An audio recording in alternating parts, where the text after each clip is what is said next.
ጉዜ እንግዲህ በመጨረሻ ጥሩ ነገር አድርጋለች ማለት ነው። አብርሽን ይዛ ወደ ጋሽዬ ጋር ሄዳለች ማለት ነው። በጣም ጥሩ ነገር ነው ያደረግሽው ጉዜ። ምክንያቱም እዛ ከቤተሰቦቹ ጋር ሲሆን የበለጠ ጥሩ ነው ለሱ ማለት ነው። እዚህ ከጭቅጭቅም ከምንም አይምሮ መሳረፍ አለበት ማለት ነው። አይደለም እናንተ ጭቅጭቅ እየታመመ ሰው ጤነኛ ሰው ራሱ ተሳምማላችሁ ማለት ነው። አንድን ጊዜ ነው ሺህ ጊዜ የሚታወሩት ማለት ነው።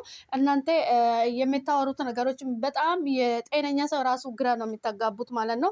ተምታታላችሁ። እኔ ነኝ ትክክል እናንተ ናችሁ ትክክል እስኪ ባል ድረስ ነው ሰውን የሚታምታቱት ማለት ነው። እንኳንም ጋሽዬ ጋር ይዘሽ ሄድሽው በጣም ጥሩ ነገር ነው ያደረግሽው በነገራችን ላይ። ነገር ግን ጋሽዬ ጋር ሄዶ ደግሞ እስኪ አብርሃም የሚያሳየው ለውጥ ይኖራል ብዬ ተስፋ አደርጋለሁ ማለት ነው። ምክንያቱም እዚህ እናንተ ጭራሽ ልጁን አደነቃቆራችሁት እንጂ ምንም ያመጣችሁት ለውጥ የለም ማለት ነው። ጋሽዬ ጋር ሄዶ እዛ መሆኑ በጣም ጥሩ ነገር ነው ማለት ነው።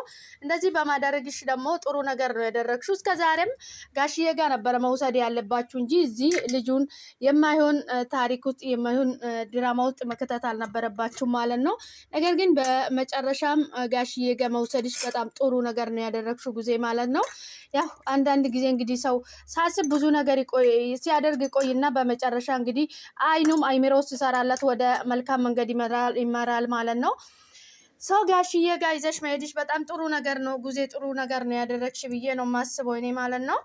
በጣም አሪፍ ነገር ነው ያደረግሽው። አብርሃም እንግዲህ እዛ ከእናቱና ከአባቱ ጋር ሆኖ ጥሩ ነገር እንደሚያጋጥም ተስፋ